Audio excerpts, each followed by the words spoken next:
I was appointed as Goodwill Ambassador for UN Women 6 months ago.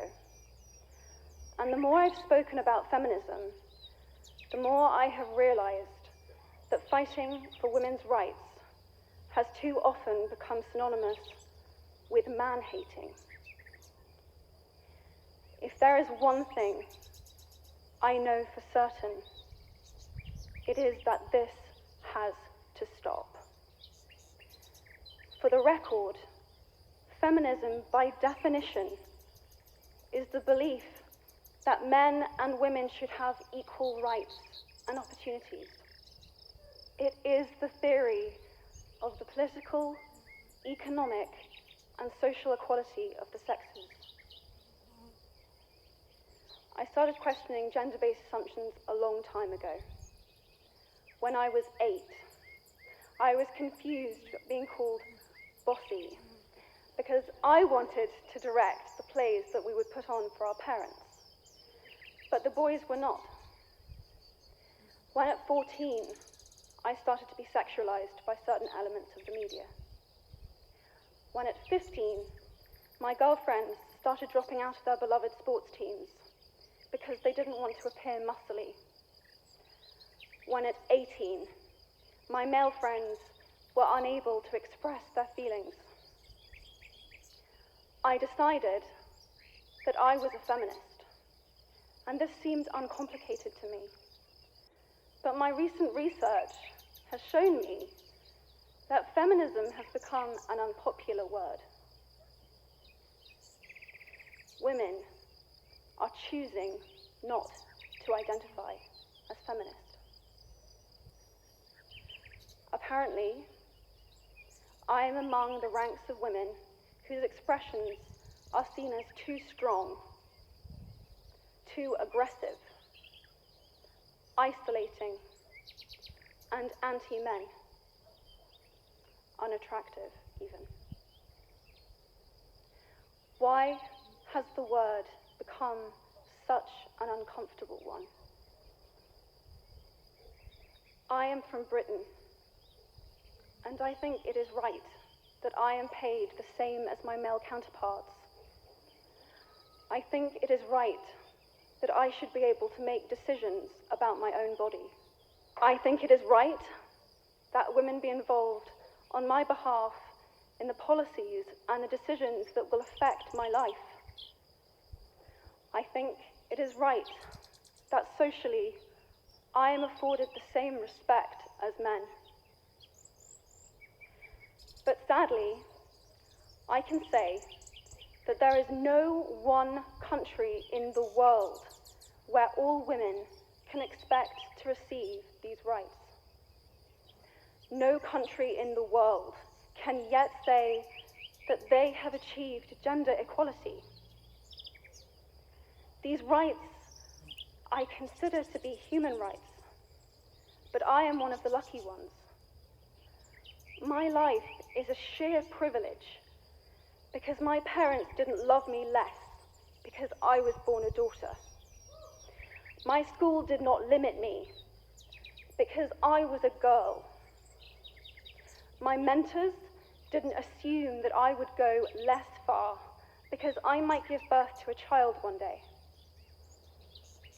These influences were the gender equality ambassadors that made me who I am today. They may not know it, but they are the inadvertent feminists who are changing the world today. We need more of those. And if you still hate the word, it is not the word that is important. It's the idea and the ambition behind it. Because not all women have received the same rights that I have. In fact, statistically, very few have been. In 1997, Hillary Clinton made a famous speech in Beijing about women's rights. Sadly, many of the things that she wanted to change are still true today.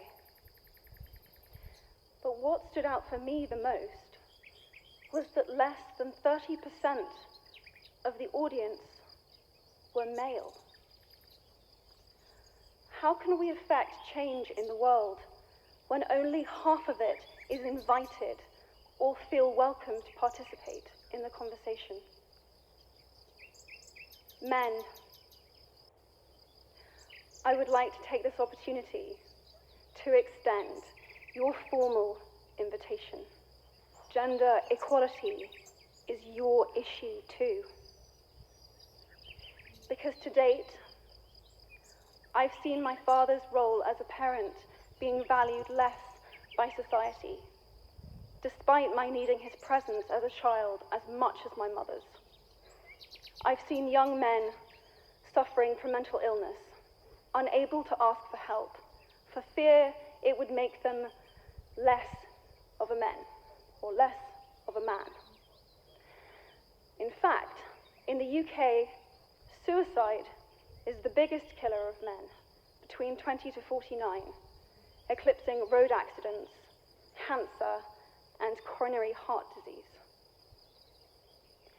I've seen men made fragile and insecure by a distorted sense of what constitutes male success.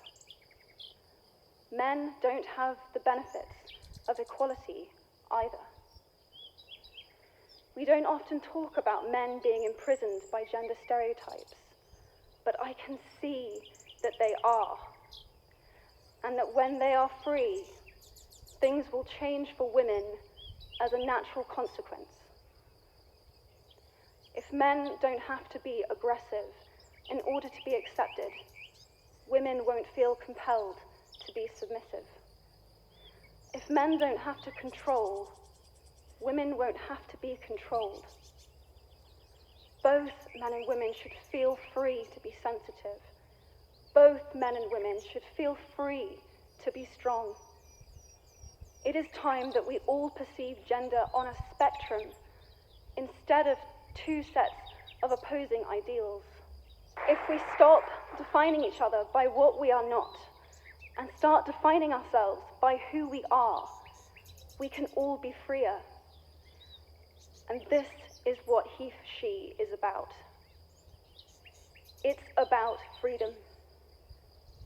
I want men to take up this mantle so that their daughters, sisters, and mothers can be free from prejudice, but also so that their sons have permission to be vulnerable and human too.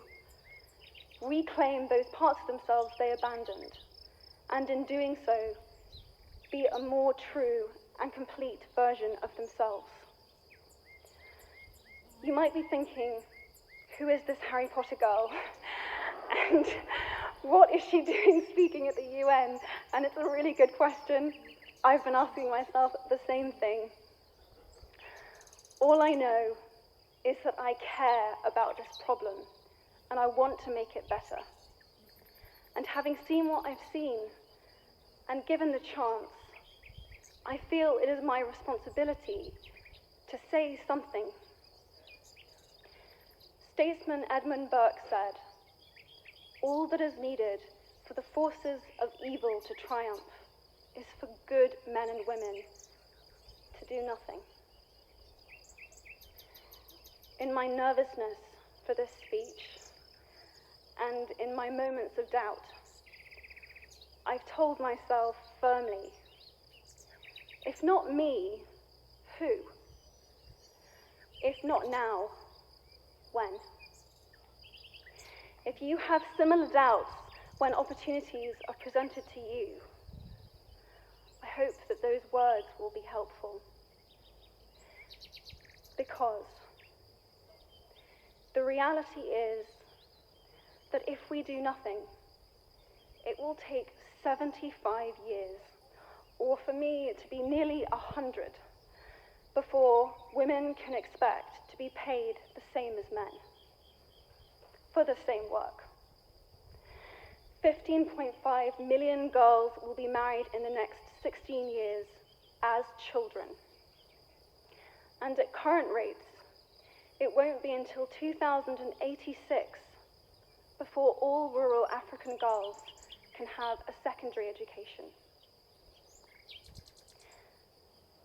If you believe in equality, You might be one of those inadvertent feminists that I spoke of earlier. And for this, I applaud you. We are struggling for a uniting word, but the good news is that we have a uniting movement. It is called He for She. I am inviting you to step forward, to be seen, and to ask yourself, if not me, who? If not now, when? Thank you.